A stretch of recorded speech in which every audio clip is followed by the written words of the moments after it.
This is the story of a man named.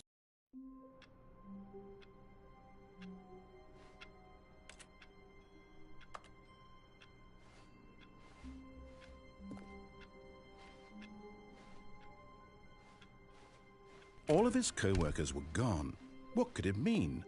Stanley decided to go to the meeting room. Perhaps he had simply missed a memo.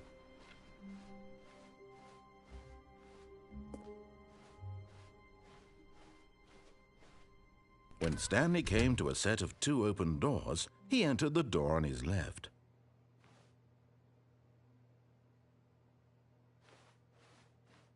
This was not the correct way to the meeting room, and Stanley knew it perfectly well. Perhaps he wanted to stop by the employee lounge first, just to admire it. Ah, yes, truly a room worth admiring. But eager to get back to business, Stanley took the first open door on his left.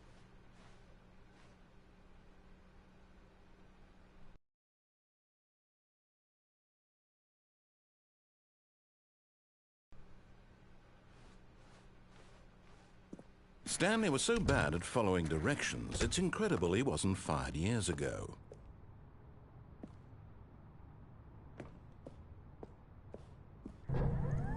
Look, Stanley, I think perhaps we've gotten off on the wrong foot here. I'm not your enemy, really, I'm not. I realize that investing your trust in someone else can be difficult, but the fact is that the story has been about nothing but you all this time. There's someone you've been neglecting. What? Really? I was in the middle of something. Do you have zero consideration for others? Are you that convinced that I want something bad to happen to you? Why, I don't know how to convince you of this, but I really do want to help you, to show you something beautiful. Look, let me prove it. Let me prove that I'm on your side. Give me a chance. Now listen carefully, this is important. Stanley walked through the red door. Oh, thank God you are willing to listen to me. Do you see that I really have wanted you to be happy all this time? The problem is all these choices. The 2 of us always trying to get somewhere that isn't here. Running and running and running, just the way you're doing right now. Don't you see that it's killing us, Stanley? I wanted to stop. We would both be so much happier if we just stopped. And I think I have a solution. Here, let me show you.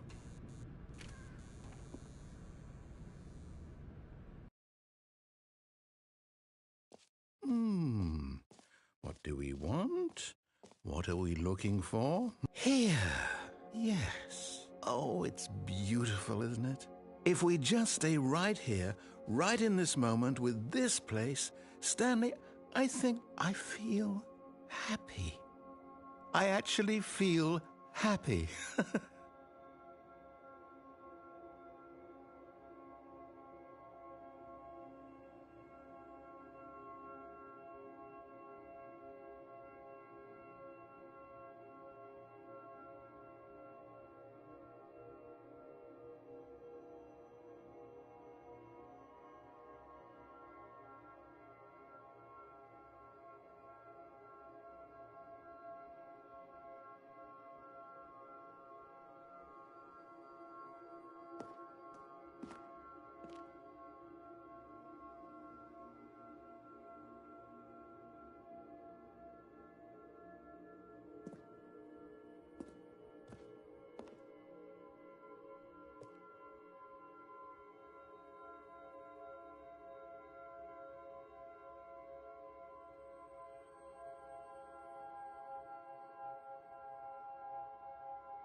No, wait.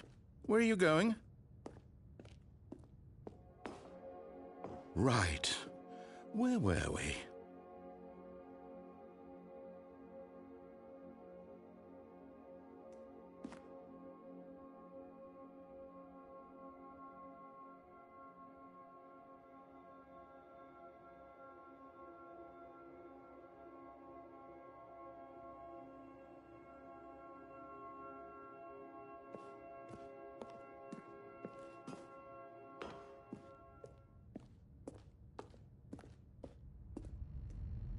Oh, no. Stay away from those stairs. If you hurt yourself, if you die, the game will reset. We'll lose all of this.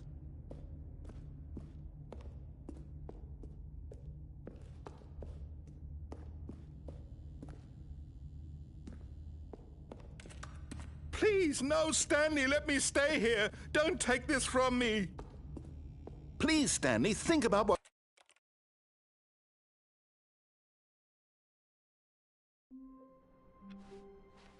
All of his co-workers were gone.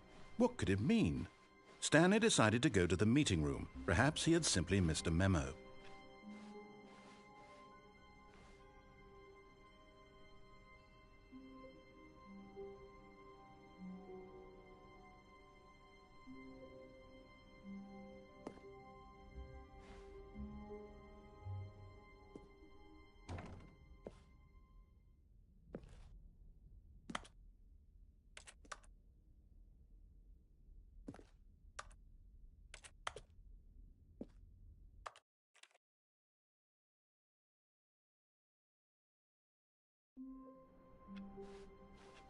All of his co-workers were gone. What could it mean? Stanley decided to go to the meeting room. Perhaps he had simply missed a memo.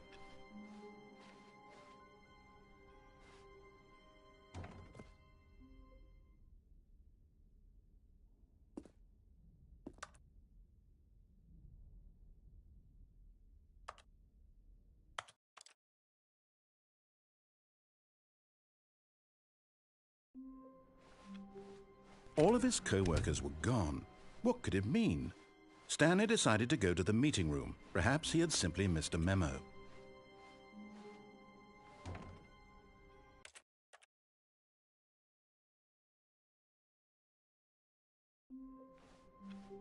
All of his co-workers were gone.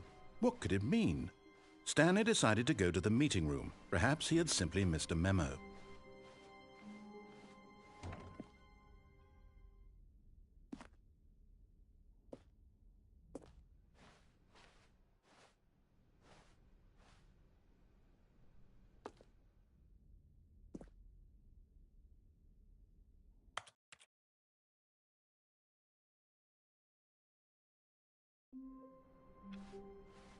How long was I sitting there? Stanley wondered to himself. Minutes? Days? Not everyone is so lucky to have a bucket, but Stanley is a very lucky fellow. Very lucky indeed.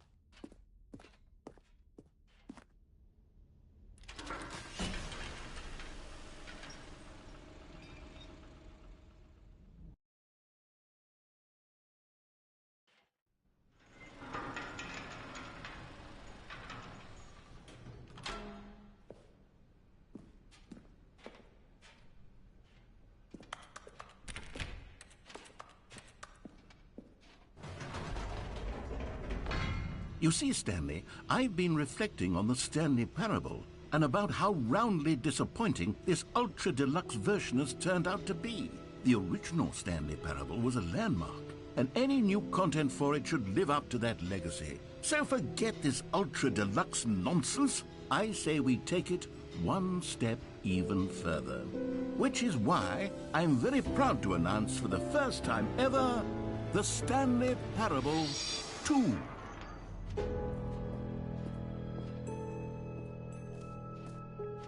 Yes, you see, isn't this far superior to a measly port with a few minor additions? Think of all the new territory we'll cover with a fully fledged sequel. An entirely new experience, built from the ground up. Why, there are so many possibilities. It could go in so many different directions. This is what fans have truly been asking for. Now, to be clear, I haven't quite nailed down what exactly the Stanley Parable 2 is going to be, but let's take a look at some of the features I've been developing for it.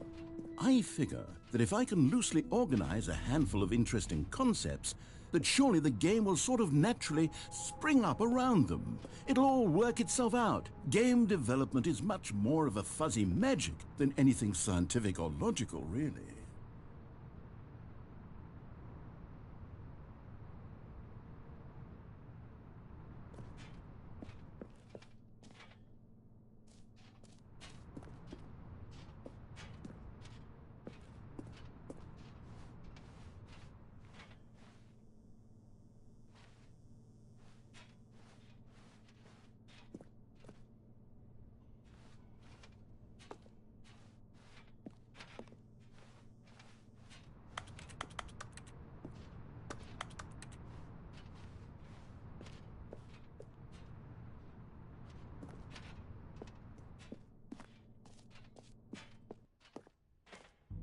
Here we are. Go on, try out some of the new features.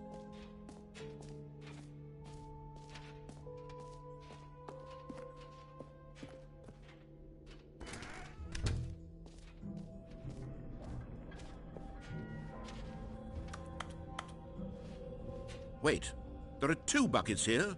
How did you get a second bucket? Oh no, the warmth and comfort of a single bucket is already so great, so intoxicatingly wonderful. With 2 buckets, there's no telling. Stanley, can you still hear me? Are you with me? Stanley! Oh, thank God, I didn't lose you. Stanley, the power of 2 buckets was too much. I had to destroy both of them. I know how much the bucket meant to you, but I couldn't take the risk. I hope one day you can forgive me.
For the Stanley Parable 2, I asked myself, what do players really want? And of course, the first and most obvious answer is that they want to be individually recognized and validated as people. So with that in mind, my first addition to the game is this button which speaks the name of the person playing the game. Isn't that wonderful?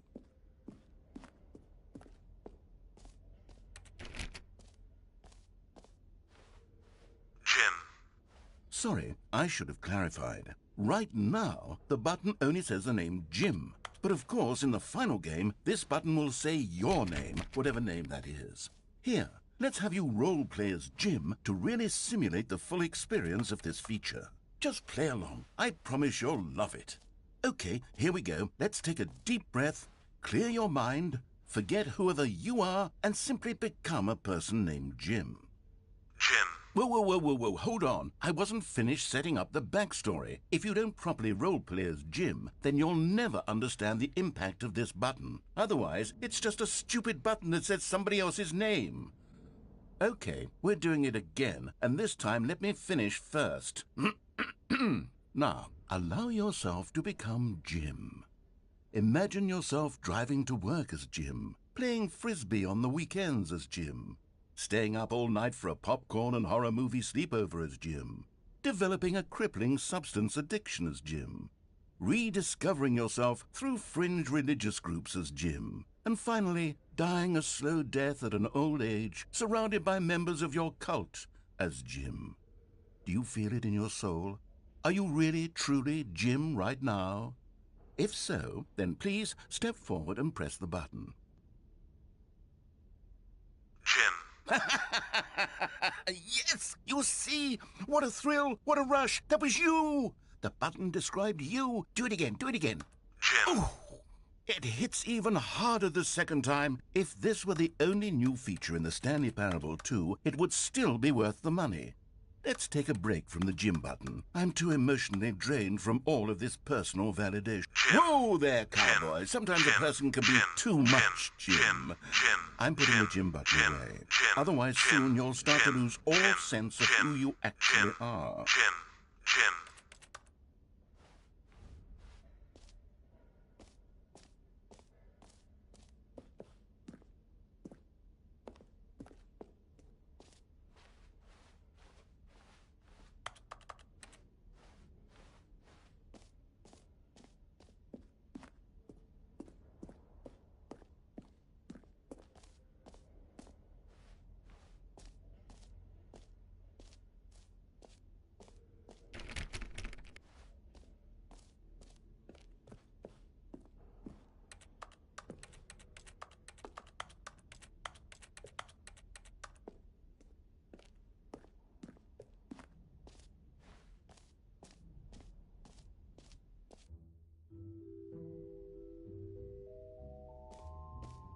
I suppose I could allow only people named Jim to play the Stanley Parable too. That would actually save me the work of finishing this feature.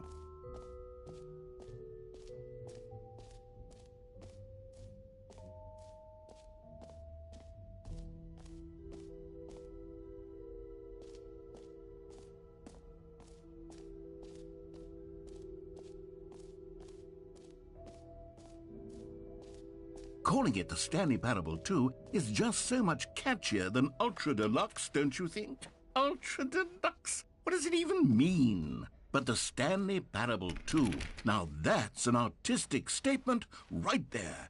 It's future-oriented. It screams progress and innovation and long-term franchising potential.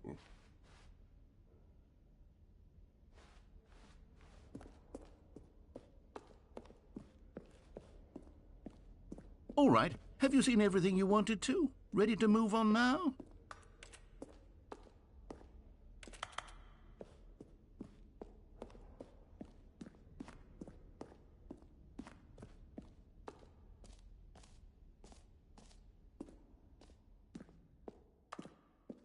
So, Stanley, what do you think?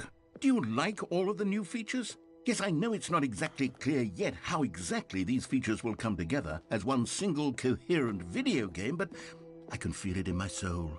It's going to work. There's definitely a good game in there somewhere. Say, let's do an experiment. I'll arrange these new features together, and we'll see whether or not it coheres into a meaningful gameplay experience. Okay. Are you ready? Here it is. I give you the Stanley Parable 2.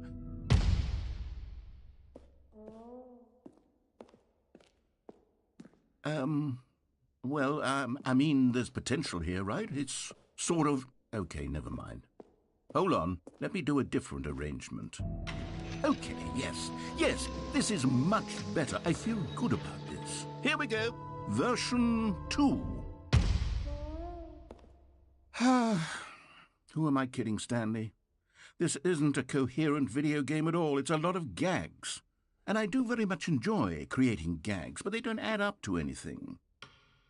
I wanted more than anything to create a sequel that would capture all the magic of the first game. I wanted fans to love it. No matter how good these gags are, they won't stand on their own. They would need the structure and the gameplay of the original. Wait, maybe that's it. I can take the original Stanley Parable and simply, well, insert a few of my new features into it. Tastefully, of course. With respect. With care for the vision and integrity of the original game. Would it possibly work? I suppose it could. But it would need a really, really tremendous title screen. A title screen that says with bold and uncompromising conviction, "This is the Stanley Parable 2. Let me see if I can whip something up. All right, perfect. Go ahead. Take a look.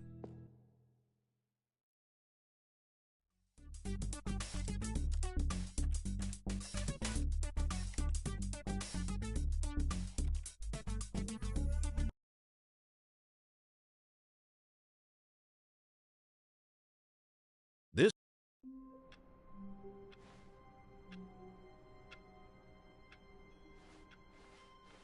All of his co-workers were gone. What could it mean? Stanley decided to go to the meeting room. Perhaps he had simply missed a memo.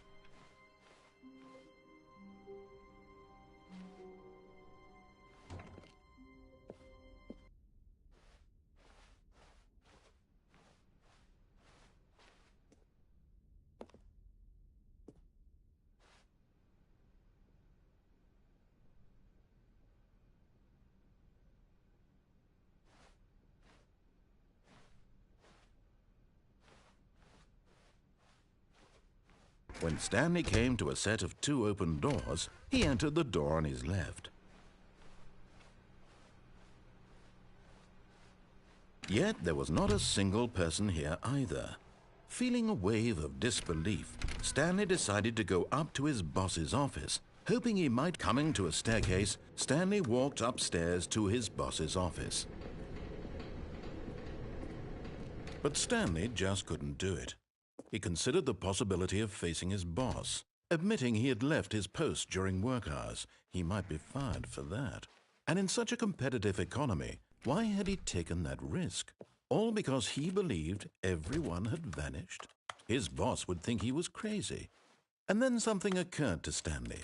Maybe, he thought to himself, maybe I am crazy.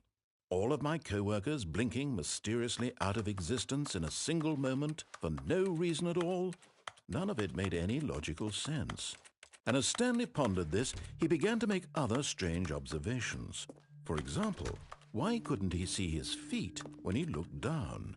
Why did doors close automatically behind him wherever he went? And for that matter, these rooms were starting to look pretty familiar. Were they simply repeating? No, Stanley said to himself, this is all too strange. This can't be real. And at last, he came to the conclusion that had been on the tip of his tongue. He just hadn't found the words for it. "I'm dreaming!" he yelled. "This is all a dream." Oh, what a relief Stanley felt to have finally found an answer, an explanation. His co-workers weren't actually gone. He wasn't going to lose his job. He wasn't crazy after all. And he thought to himself, I suppose I'll wake up soon. I'll have to go back to my boring real-life job pushing buttons. I may as well enjoy this while I'm still lucid. So he imagined himself flying and began to gently float above the ground. Then he imagined himself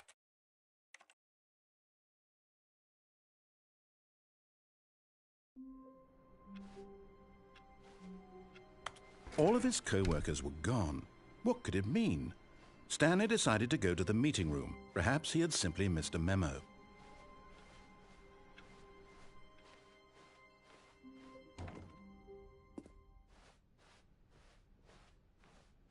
When Stanley came to a set of 2 open doors, he entered the door on his left. Yet there was not a single person here either. Feeling a wave of disbelief, Stanley decided to go up to his boss's office, hoping he might find an answer there. Coming to a staircase, Stanley walked upstairs to his boss's office.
Okay, you remember how cheap and unsatisfying the new Ultra Deluxe content turned out to be? Well, it got me thinking about the past and how much better the Stanley Parable used to be. So I made something special and tucked it away here where the game's developers won't find it. Just our little secret. Take a look.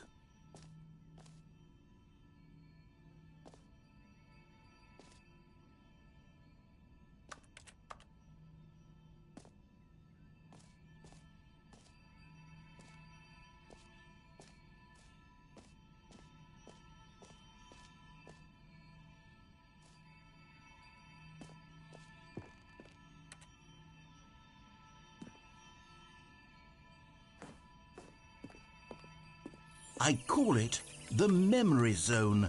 It's where I've been storing all my favorite memories so I can relive the peak experiences of my life whenever I want. Experiences like the launch of the Stanley Parable on PC. You see, Stanley, doesn't the memory zone remind you of how wonderful Stanley Parable was before it was sullied with a cheap PlayStation port? Remember back in October of 2013, when the game originally launched? Back then, video games had integrity. Back then, it all meant something. Oh, the waste.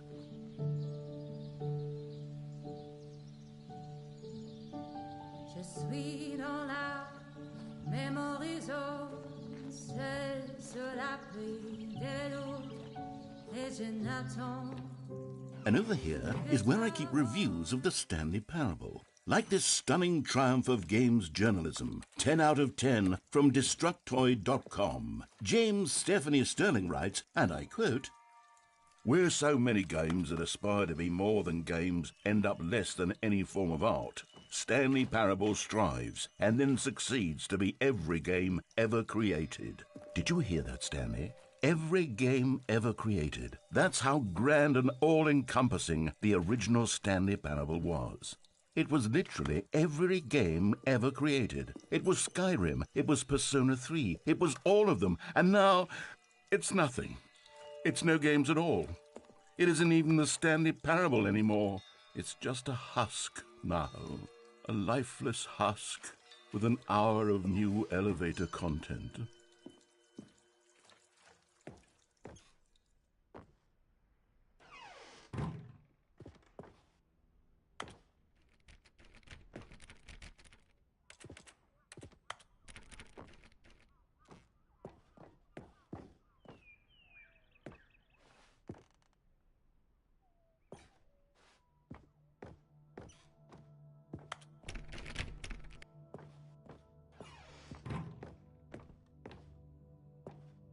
Here's another moving passage, this time from GameSpot.com. The Stanley Parable is both a richly stimulating commentary on the nature of choice in games and one that offers some of the most enjoyable, surprising, and rewarding choices I've ever been confronted with in a game. 9 out of 10. Don't you get it, Stanley? The game was perfect. It didn't need anything else. It didn't need new content. All they had to do was transport it in pristine condition along to the PlayStation, boom, done. And they couldn't even do that. Couldn't resist the urge to go meddling with a beloved franchise.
These were simpler times, Stanley. But I wouldn't give to go back, to have it all over again. Wait, hang on.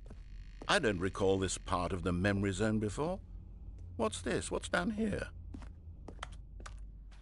Oh, no. Oh, God, no, Stanley. It's a collection of reviews from Pressurized Gas, the extremely popular online storefront for computer games.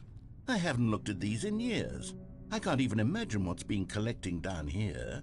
Surely these reviews were glowing as well, weren't they? Honestly, I could not be bothered to play this game to full completion. The narrator is obnoxious and unfunny, with his humor and dialogue proving to be more irritating than entertaining. Unfunny! I'm not trying to be funny. I'm trying to make a serious work of art. I suppose I could write up a handful of gags to insert into the Stanley Parable, but the game is already such a densely layered web of profound philosophical insights that I can't even imagine where I'd have the room to stick them.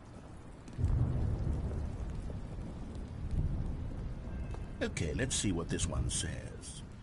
While the idea for the game is good, for someone who prefers non-linear games, this preachiness gets annoying fast. Preachy? Stanley? I'm not preachy, am I? You can tell me if I'm preachy. Honestly, you can. Oh, goodness. This is actually quite shocking for me. Well, to be honest, I had always thought of the game's dialogue as being rather terse to begin with. You can't know how much fluff I cut from the game to get it to feel as light and airy as it... Well, I always thought it did. But maybe it wasn't. Oh dear. What an awful memory to have to hold on to. These black marks on my otherwise unimpeachable track record. I feel like a failure. Like I let these people down. Perhaps the Stanley Parable isn't quite as sterling as I always remember. What's this one got to say? You constantly have to stop doing anything so the narrator can catch up with his long-winded explanations of what's happening. I wish there was a skip button. A skip button? Well, yes. Yes, I think we can do that. If I'm truly too preachy, then maybe letting you skip ahead for just a moment, surely it couldn't hurt. Not if it means we can strike these negative reviews from the record. Only positive reviews of the Stanley Parable. That's my motto today, and it's always been my motto. I'd do anything for the customer, Stanley. Yes, a skip button we shall have.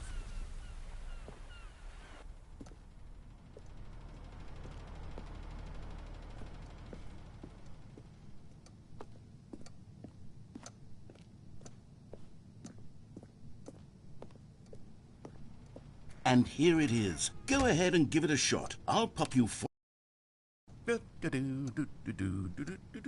Oh, you're back, you see. You were only frozen in time for a few minutes, but it was plenty of time for me to deliver a long, rambling monologue full of unnecessary verbal flourishes and lengthy ruminations on the nature of choice in video games. Of course, I happen to believe it was perhaps one of my more profound such ruminations. Not that, of course, you need a description of it, but if I had to describe it, I'd say it was perhaps less of a rumination and more of a treatise. Or maybe a manifesto. Look, I'll outline it for you very briefly, and you can tell me what you think. Okay, so my theory is that any choice you've ever made is simply a series of choices made by the person who you are, or were, or will be at the time of having made said choice. That is to say, if by articulating a choice you've already made, you bring that choice into being, then by making no choice and saying nothing, are you not simply erecting in the sanctuary of time a monument to every person you've ever been, making every choice to which you've ever given your great gift of mortal and yet timeless thought? Or rather, do all of the choices you've ever made, in fact, make you more not this kind of person, and in fact do the very opposite? You see, it could in fact be both of these things at once. That you are both making choices and not making choices, and that they are both affecting you and not affecting you at the same time by virtue of the fact that you both are and are not making them. Okay, at first, I was leaning towards manifesto, but now I'm going to circle around and slap the treatise label on this one. I think it has much more of a treatise vibe to it. But wouldn't you say that manifesto just has a much grander sort of tone? It has a mouthfeel that is rich with ambition and history. Ambitious history, if you will. See, now you've gotten me going back to manifesto. Heavens, at this rate, we're going to be here all day. Okay, look, I have a method for exactly this sort of situation, and I do find myself in this situation frequently. I'm going to say each word back and forth in repeated succession until I become sick of one or the other, in which case the word I am not sick of shall be the victor.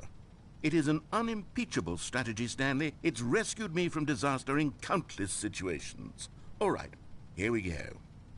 Treatise, manifesto. Treatise, manifesto. Treatise, manifesto. Treatise, manifesto. Treatise, manifesto. Treatise, manifesto. Treatise, manifesto. Treatise, manifesto.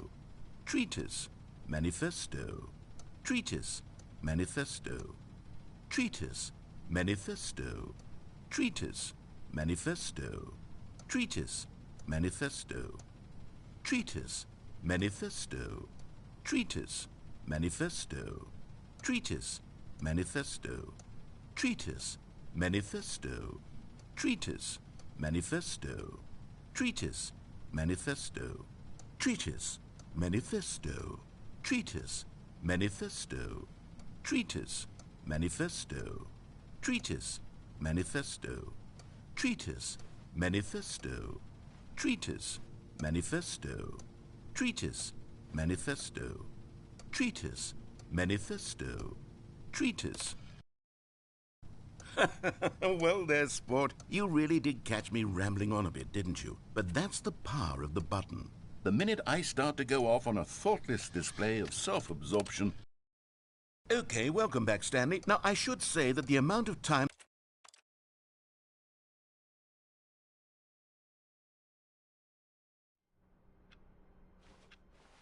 Someone was following Stanley. He was sure of it. If he checked over his shoulder now, he would surely catch them. It was only a matter of time.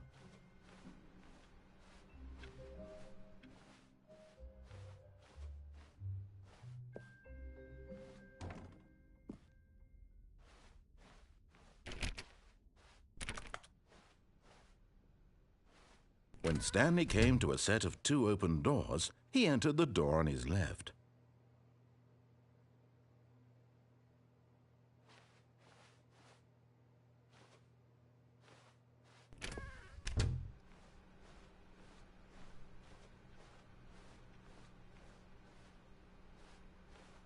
Yet there was not a single person here either.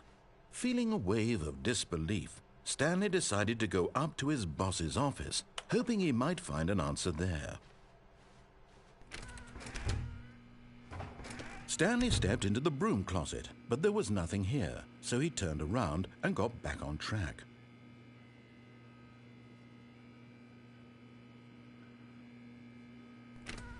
There was nothing here. No choice to make, no path to follow, just an empty... Coming to a staircase, Stanley walked upstairs to his boss's office.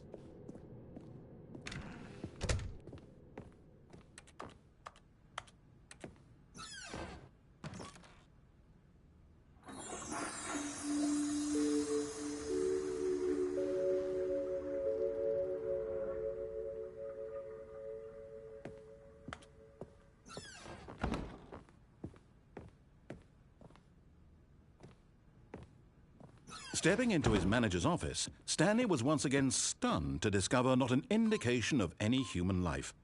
Shocked, unraveled, Stanley wondered in disbelief who orchestrated this. What dark secret was being held from him? What he could not have... Stanley was in such a rush to get through the story as quickly as possible, he didn't even have a single minute to just let the narrator talk. That kind of anxiety isn't healthy. So he relaxed for a few moments with some calming New Age music.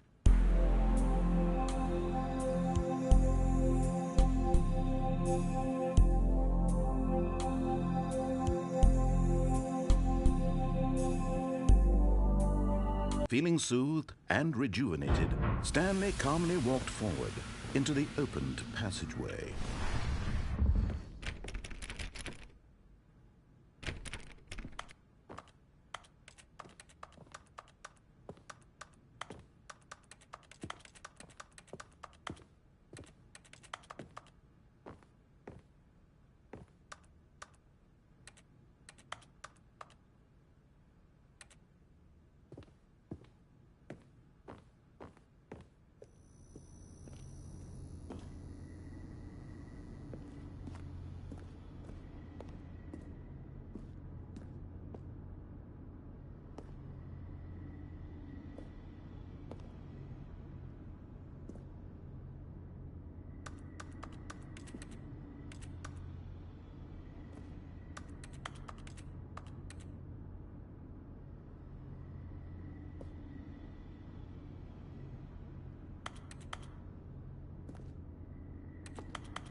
Descending deeper into the building, Stanley realized he felt a bit peculiar.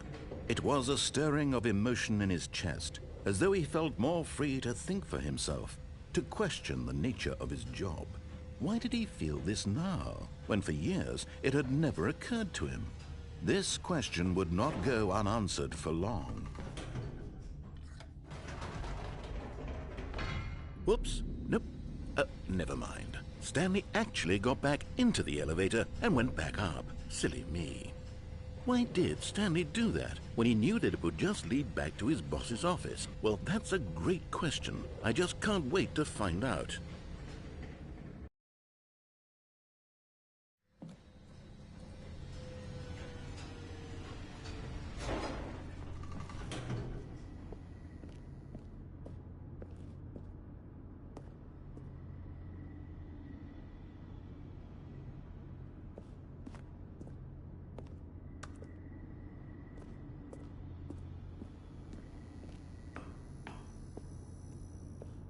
Here we are, Stanley. It's your boss's office. Exactly the way it was before you got onto the elevator.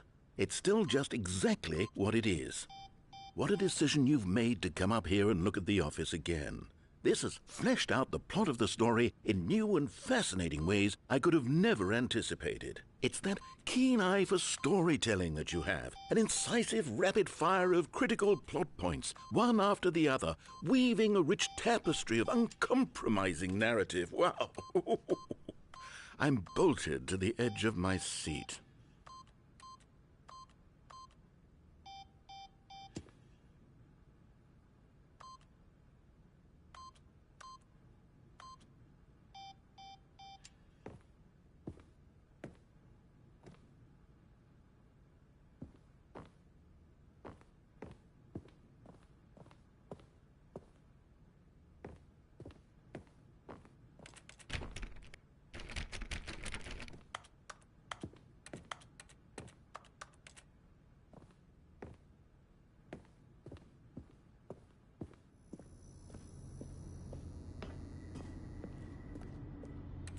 Incredible. Now he's getting back into the elevator and going down again. Ladies and gentlemen, how does he keep coming up with all of this?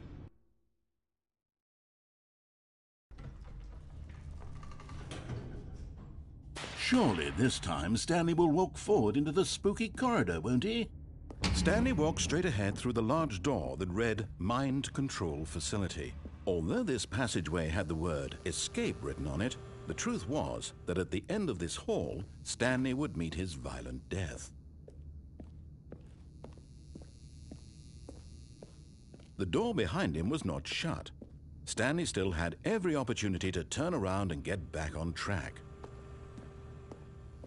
At this point, Stanley was making a conscious, concerted effort to walk forward and willingly confront his death.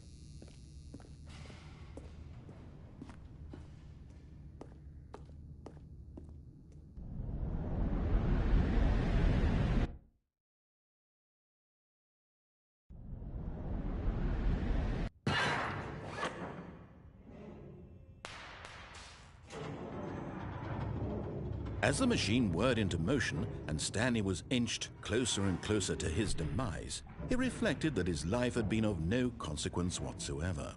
Stanley can't see the bigger picture. He doesn't know the real story, trapped forever in his narrow vision of what this world is. Perhaps his death was of no great loss, like plucking the eyeballs from a blind man. And so he resigned and willingly accepted this violent end to his brief and shallow life. Farewell, Stanley.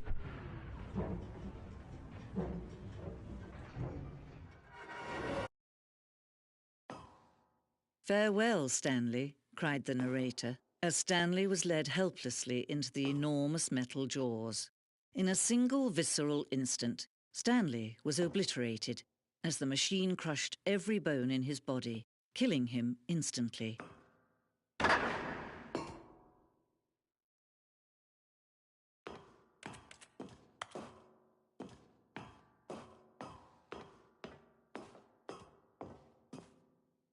And yet it would be just a few minutes before Stanley would restart the game, back in his office, as alive as ever.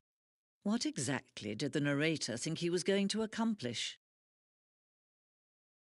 When every path you can walk has been created for you long in advance, death becomes meaningless, making life the same. Do you see now? Do you see that Stanley was already dead from the moment he hit start?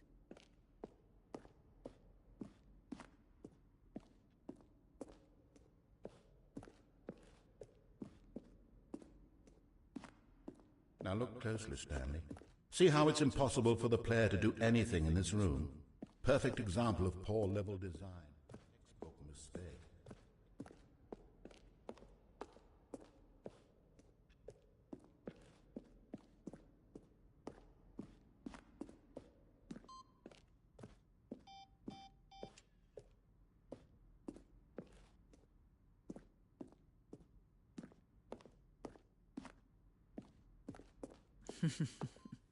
Oh, look at these two. How they wish to destroy one another. How they wish to control one another. How they both wish to be free. Can you see? Can you see how much they need one another? No, perhaps not. Sometimes these things cannot be seen. But listen to me. You can still save these two. You can stop the program before they both fail. Turn off your PlayStation. There's no other way to beat this game. As long as you move forward.